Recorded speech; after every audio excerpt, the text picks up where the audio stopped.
herbicide spray crews employed by the New Brunswick Power Commission between 1950 and 1967 have a high mortality rate. 98 of the 225 sprayers employed over this 17-year period has since died, twice the number that would be expected. The herbicide mixtures used by the spray crews were hazardous and the most probable cause of the excessive number of deaths. Most electricity in New Brunswick is supplied by overhead power lines. Many of the lines cover vast distances in rural areas with few inhabitants. The terrain is often rough. Vegetation growth under the lines delays the access of engineers doing routine maintenance work or repairs. Controlling the vegetation is a continual problem for power companies, and until 1950, most trees were cut down by hand. However, the increasing cost of manual labor led companies to look for other forms of vegetation control, and in 1950, NB Power began to experiment with herbicides. The initial trials were a success. NB Power began to use more herbicides under power lines on what the Commission called its rights-of-way. Of the herbicides tested, the most efficient was a 1-to-1 combination of two well-known phenoxy compounds, 2,4-D and 2,4,5-T. NB Power purchased the herbicide combination from various suppliers. Naugatuck Chemicals supplied brush bane, Chipman Chemicals provided Brush Killer 128, and Dow Canada sold Esteron Brush Killer. The Dow Chemical Company is the main manufacturer of 2,4-D and 2,4,5-T. Most of the herbicides were made at Dow's home base in Midland, Michigan, and then sold to subsidiaries, such as Dow Canada, who acted as retailer. Dow Canada was NB Power's main supplier, followed by Chipman Chemicals and Naugatuck.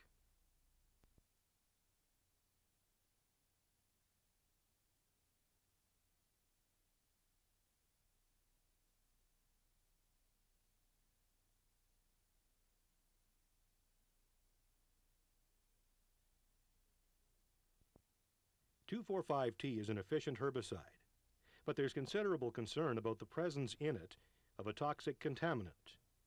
When 2,4,5-T is made, a toxic byproduct, tetrachloro-dibenzodioxin, more commonly known as dioxin, is also produced.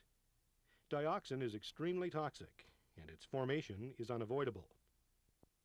The process to make 2,4,5-T starts with benzene, to which chlorine is added, making tetrachlorobenzene. This is mixed with sodium hydroxide and results in formation of sodium trichlorophenate. Addition of water converts triochlorophenate to triochlorophenol, which is finally mixed with acetic acid to form 2,4,5-T. Other compounds, particularly alcohols, may be added at this stage to change the acid into an ester. Dioxin is made by two molecules of sodium triochlorophenate combining together. Formation of dioxin increases as the temperature increases. The higher the temperature, the more dioxin is made. Any dioxin produced at the sodium triochlorophenate stage can be carried over into the finished 2,4,5-T. Today, we know that dioxin is an extremely toxic chemical, about 1 million times more toxic than cyanide, and lethal at very low concentrations. We also know that dioxin will cause a disfiguring skin disease, chloracne, that it will damage the immune system, cause malformations in developing fetuses, and that it will also cause cancer in experimental animals. In 1945, dioxin had not yet been identified. However, in 1945, Dow scientists did know that something in the trichlorophenol process caused chloracne. Whatever it was, also damaged the liver of the experimental rabbits on which it was tested. Other chemicals were also known to have these properties. In 1938, it was confirmed that chlorinated biphenyls, also known as PCBs, both caused chloracne in humans and damaged the liver of experimental animals. Chlorinated naphthalines were the cause of death through liver failure of several electrical cable workers by 1938. Chemicals which caused chloracne and liver damage were clearly ones to watch out for. So when Dow found a potent chloracne-producing substance in its trichlorophenol process, it had good grounds for concern. Dow has had its share of chloracne problems, The first outbreak occurred in the mid-1930s among workers producing fungicide Dowside P. It would be true to say that chloracne was a recurring problem for Dow for the next 30 years. Cases occurred amongst employees making Dow products containing chlorine, as well as amongst users of Dow's products. To screen out potential chloracne-causing agents, Dow scientists used a test where the chemical was applied to the inner surface of the ear of a rabbit. Chloracnogens would produce characteristic changes to the surface of the ear within days, and the rapidity and nature of the skin surface changes were used to grade the chemicals and assess their potency. Although Dow knew that its trichlorophenol process produced a potent chloracnogen, the company appeared unconcerned. 2,4,5-T sales were booming. Dow remained confident, even after being contacted by the German 2,4,5-T manufacturer, Boehringer, about an outbreak of chloracne cases at its Hamburg plant. Boehringer asked if Dow had had a similar outbreak. Dow said no, and it passed on Boehringer's request for help to another trichlorophenol manufacturer, Givaudan. Boehringer did not rely solely on advice from other companies. It carried out its own research and sponsored the work of others. In 1957, some of the results were made public. The chemical, chloracnogen, was identified as dioxin. A year earlier, Boehringer discovered that dioxin was made at temperatures between 130 and 150 degrees Celsius. The essential discovery was that increasing the temperature increased formation of dioxin. According to Boehringer records, Dow was informed about the crucial discoveries. Dow, it would now appear, chose not to act on the information, even though Dow knew that its triochlorophenol process could produce chloracnogens. No Dow workers on the process had developed chloracne. Dow seemed reassured and did no intensive investigations on its process to isolate dioxin. A serious outbreak of chloracne affecting 6 employees in February 1964 forced Dow's hand. 7 months earlier, Dow had started using a new industrial plant and higher temperatures to increase production. With the new process, there were more blockages in pipes, which workers had to clear.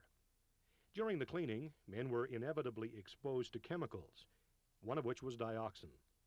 The result was chloracne. A year later, the number of cases had risen to 40. Concern about its own manufacturing process and the need to avoid dioxin-contaminated 2,4,5-T being sold to the public and causing chloracne led Dow to convene a secret meeting of U.S. 2,4,5-T manufacturers in February 1965.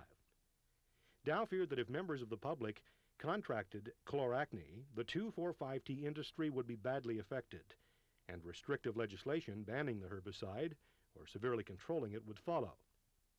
Dow wanted the industry to put its own house in order and suggested as a first step that 2,4,5-T should contain no more than 1 part per million of dioxin. Samples of the herbicide should be screened to keep contamination low, Dow advised.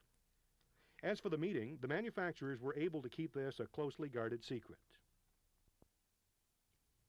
Dow's concern about the quality of 2,4,5-T came too late to affect the purity of the herbicides used by sprayers working for NB Power. Between 1950 and 1967, 203 sprayers would use herbicides supplied by Dow, Chipman, and Naugatuck. The sprayers wore no protective clothing and no masks. They wore their own clothes, and often on hot days, many took off their shirts to keep cool. This casual approach to working with chemicals was encouraged by NB Power's reassurances. The instructions it issued to its chemical crew foreman in 1958, as well as 1960, said that the concentrates of 2,4-D and 2,4,5-T are non-poisonous and non-toxic to humans, animals, or fishes. That means that no ill effect will result if placed in contact with the body or if taken internally. The message was clear and unambiguous. The herbicides were safe. So safe that NB Power never felt any need to caution sprayers to avoid contact with them. Elementary rules on hygiene might have suggested that reducing contact with chemicals toxic enough to kill trees would be good practice. NB Power, it seems, did not even consider that it might be a problem.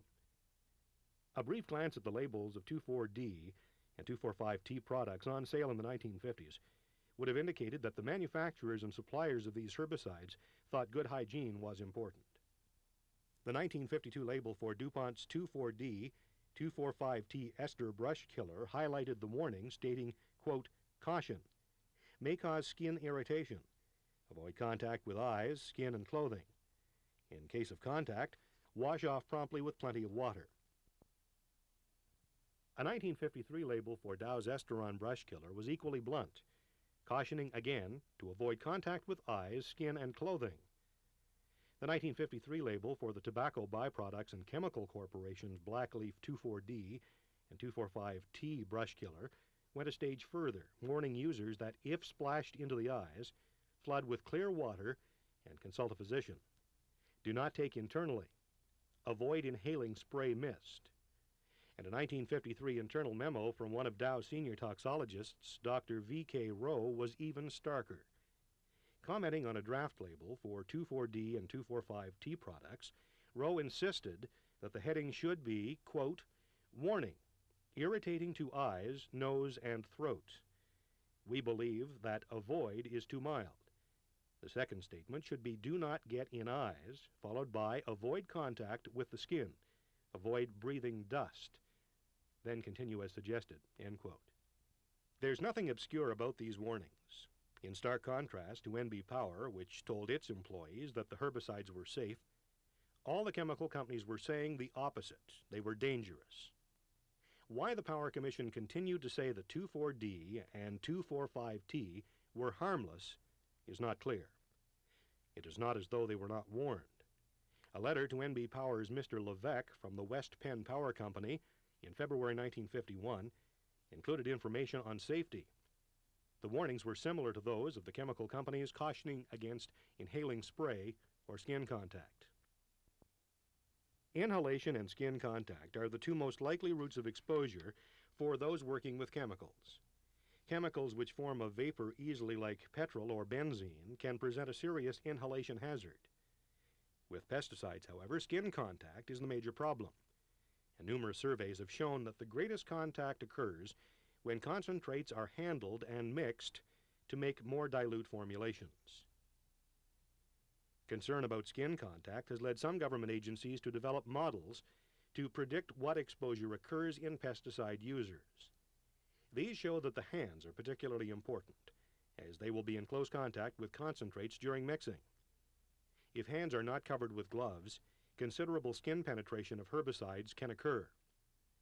This is now well recognized. It is also acknowledged that herbicide sprayers should wear protective clothing when spraying to avoid unnecessary skin contact.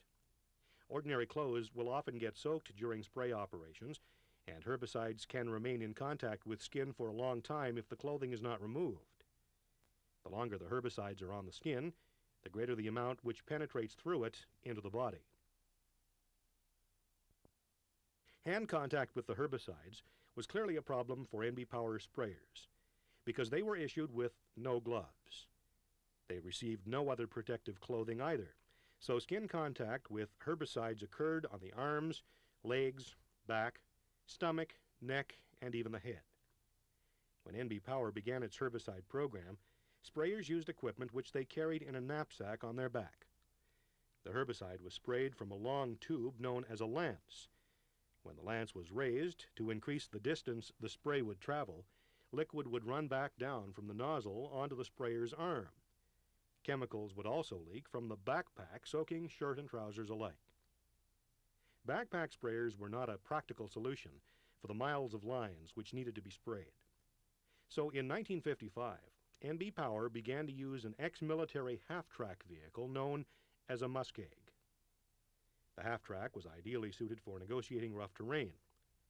The crew included a driver for a truck which supplied the muskeg with chemicals, 4 sprayers, an operator for the half-track, and a foreman. 2 sprayers would stand at either side of the muskeg, directing the spray over the vegetation. When climbing steep hills, sprayers would usually walk behind the muskeg, spraying as they walked. Working days were long and typically lasted for 9 to 9.5 hours over the 4-month period from mid-May to mid-September. Conditions for the crew were primitive, with no facilities for washing. Given NB Power's assurances that the herbicides were safe, the spray crews rarely washed their hands before eating, even if there was a stream nearby. The sprayers believed that there was no need to wash chemicals off their hands, and many would not bother to change into clean working clothes the following day. Why dirty yet another set of clothes? And why bother to reduce contact with clothes covered in herbicide if the Power Commission insisted that the chemicals were not dangerous? So convinced were they by the claims that on these occasions the spray crews would indulge in some horseplay and douse one another with spray. Against this backdrop, it's hardly surprising that the crews never concerned themselves about inhaling spray mist if the wind changed direction, nor worried about clean hands before eating. The only concessions NB Power made to possible dangers was to warn foremen that the herbicide concentrates had a petroleum base, and that some people may be allergic to petroleum. What the Power Commission did not warn about was its decision in 1958 to include waste transformer oil in spray mixtures.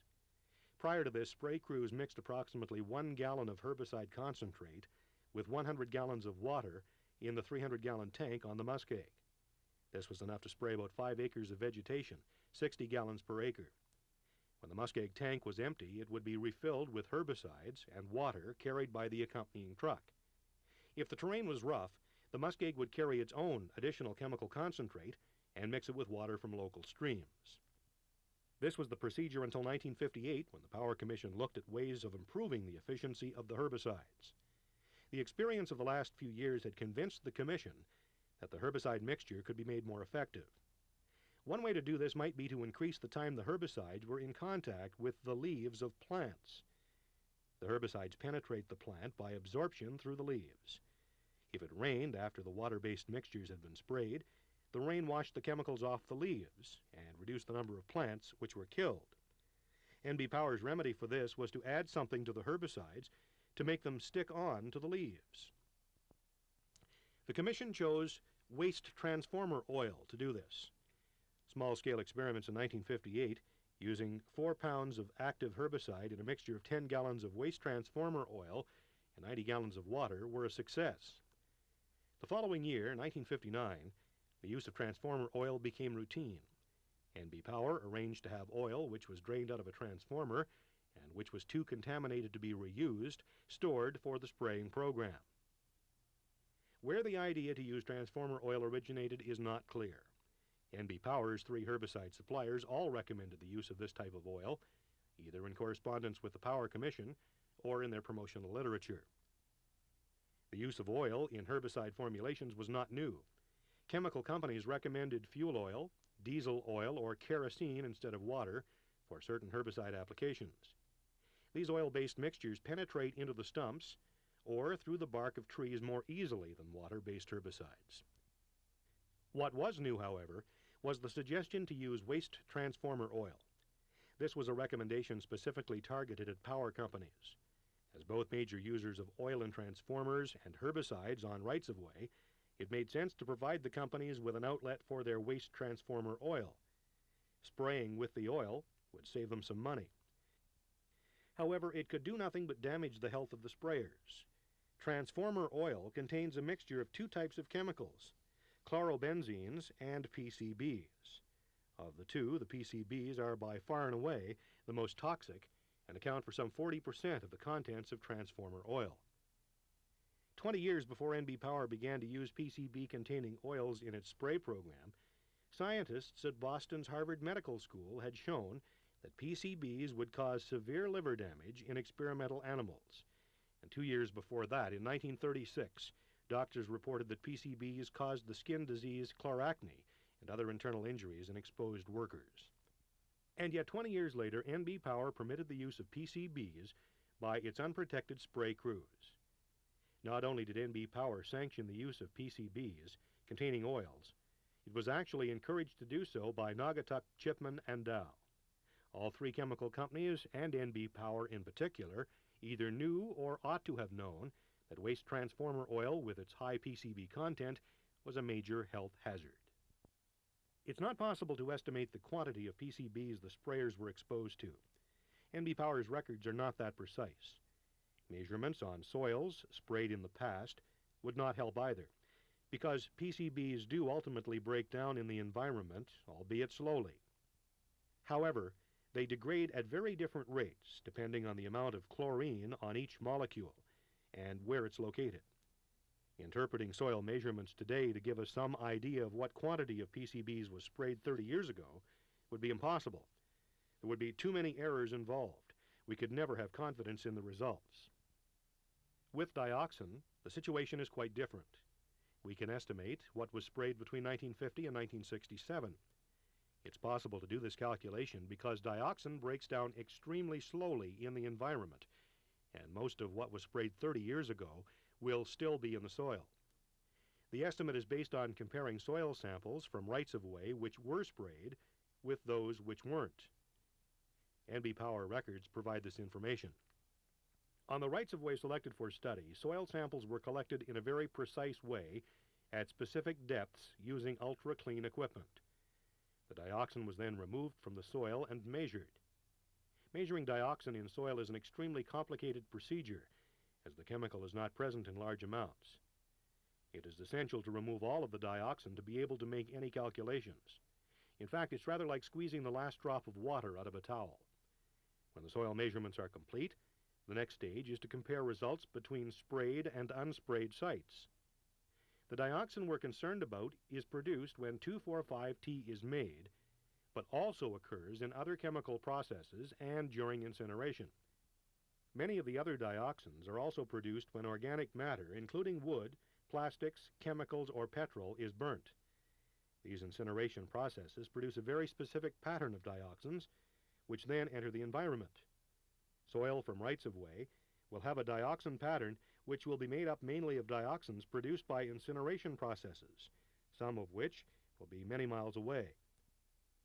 By comparing the dioxin results from the sprayed areas with the background results obtained from the unsprayed areas, we can estimate how much dioxin was due to 2,4,5-T spraying. From this we can calculate how much dioxin individual sprayers were exposed to. From the measurements made, it's estimated that soda sprayers were exposed to dioxin in concentrations recommended daily 60 times higher than the current intake set by the province of Ontario and 1,000 times greater than the intake acceptable to the U.S. Environmental Protection Agency. Another significant risk for the sprayers was their exposure to the transformer oil. It is not just PCBs and transformer oil which are dangerous, but other more toxic chemicals which are produced when PCBs are exposed to electrical arcing in transformers. This generates heat and converts PCBs into much more toxic polychlorinated dibenzofurans, or PCDFs for short. The PCDFs have very similar toxic properties to the dioxins and are only marginally less toxic. Because they act in a similar way to dioxins in the body, it's again possible to estimate what the combined effect of exposure to a variety of dioxins and PCDFs will be. This estimate is done by choosing the most toxic dioxin, which is 2378-TCDD, and giving it a rating of 1. We know that other dioxins and PCDFs are much less toxic, and depending on their chemical structure, they're judged to be 1/10 or 1/100th as toxic as 2378-TCDD. Only selected dioxins and PCDFs are used in this calculation. The term chosen to explain this procedure is toxic equivalence. To assess the overall exposure, the toxic equivalents are multiplied by the actual concentration of the specific dioxin or PCDF. For example, if a dioxin had 1/10 of the toxicity of 2378-TCDD, but a concentration 20 times greater, it would be assessed as presenting twice as much of a risk as 2378-TCDD. Using the toxic equivalence, we can estimate what the risks of using transformer oil were. The risk depends on how much transformer oil was in the spray mixture. Based on NB Power's records, the health risk of using transformer oil was anywhere between 10 to 100 times greater than the risk from dioxin in the herbicide. Inhalation and ingestion from eating contaminated food would only contribute a small amount to the overall body burden of the sprayers. Some of the chemicals which pass through the skin would remain beneath the surface in the underlying dermal area and around the hair follicles, where they would disrupt the normal behavior of skin cells and cause chloracne. Dioxin, PCBs, and PCDFs all cause chloracne. One of Dow's own research scientists developed chloracne following exposure to PCDF in the 1930s. Skin contamination by these chemicals is a major problem, and unless the chemicals are removed immediately by thorough scrubbing and washing, it will not be possible to remove enough chemicals later on to prevent chloracne. Even so, Dow scientists showed that washing would not prevent chloracne following exposure to dioxin. In their rabbit ear test, the condition, equivalent to chloracne in man, folliculitis, developed after exposure to dioxin and despite thorough washing of the ear. Chloracne is one of the most visible signs of exposure to dioxin, PCBs, and PCDFs. If individuals are exposed to all three types of chemicals, it is not possible to say which one caused the skin condition. It is likely that they all made a contribution. Many soda sprayers had chloracne, but were never treated for the condition. Most assumed it was an adolescent acne, and that the condition would eventually resolve itself. Other toxic effects attributable to dioxin exposure are much less visible. Once dioxin enters the body, the bloodstream distributes it to many organs. The effect dioxin has in these organs depends on how much is given and over what time interval. Animals vary considerable in their response to dioxin. The lethal dose of dioxin for the hamster is 3,000 times greater than for the guinea pig, which is the most sensitive species. A lethal dose for primates is about 30 times the dose which will kill the guinea pig. The lethal dose for man is not known. The lethal doses are expressed in terms of the LD50 for a species. That is the concentration required to kill 50% of a group of test animals. Pronounced weight loss and loss of appetite are common findings in animals given a lethal dose of dioxin. The sequence of events which explains dioxin's toxic effect in cells of vulnerable organs, such as the liver or immune system, have not yet been unraveled. What is known is that dioxin crosses the cell's external membrane barrier, and once inside it binds to a very specific carrier. This carrier is known as the AH receptor, and dioxin attaches to it much in the way that the right glove fits snugly over someone's hand. PCBs, other dioxins, and PCDFs also bind to this receptor, but not as well as 2378 TCDD. Once attached to the AH receptor, the dioxin receptor complex moves into the critical information processing section of the cell, the nucleus. In the nucleus, the dioxin receptor complex binds to DNA, the cell's information store. Once attached, dioxin instructs the cell to read various sections of the DNA. This transcribing process results in mirror image copies of the DNA being made, known as messenger RNA. The messenger RNA is in code, and the next step is to translate it and to produce protein and the like, which the cell line will use.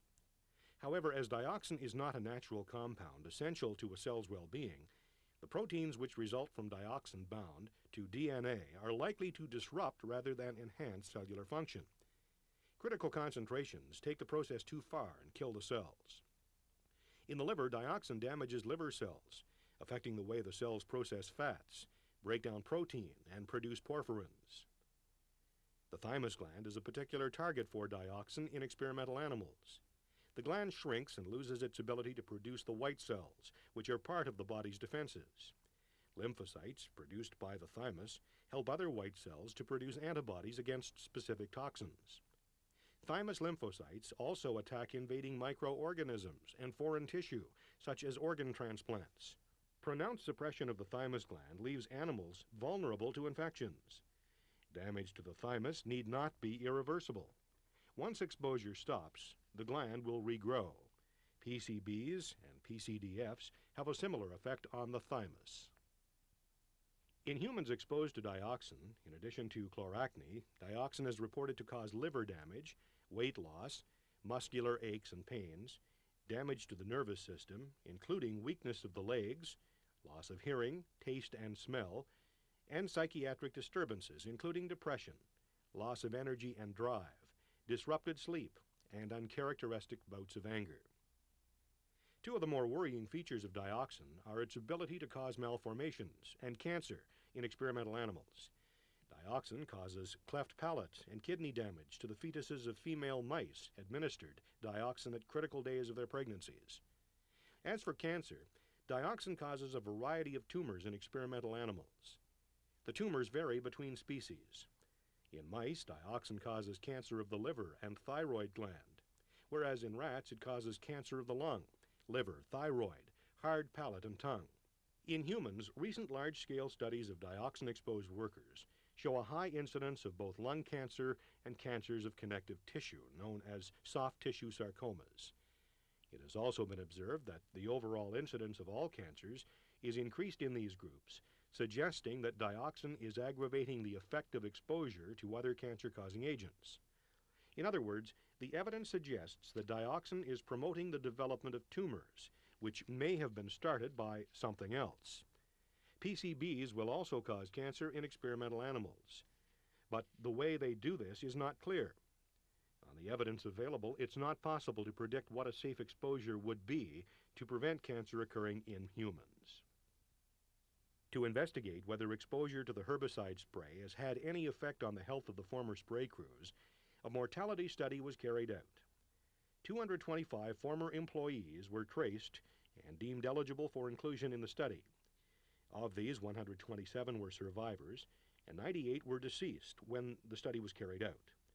Individuals were considered to be members of spray crews based on NB Power records, individual testimony, and statement from relatives. Records and statements were double-checked to ensure that everyone eligible had been included, and more importantly, that no one had been enrolled under false pretenses. 14 other sprayers, who were not NB Power employees, but who worked for other contractors, were excluded from the study. Mortality rates were then assessed in terms of the years the individuals first sprayed, and the rates compared with death rates for New Brunswick males. Studies like this can be assessed in many ways. One approach, chosen for the mortality study, was to compare actual deaths of sprayers with rates for New Brunswick, and to base the results on the number of years since the sprayers were first exposed to the herbicides. The results of these comparisons are shown for intervals of up to 4 years since first exposed, 5 to 9 years, 10 to 14, 15 to 19, 20 to 24, and 25 to 29. For all these intervals, the actual number of deaths was greater than would be expected, and for the last 2 periods it was significantly higher.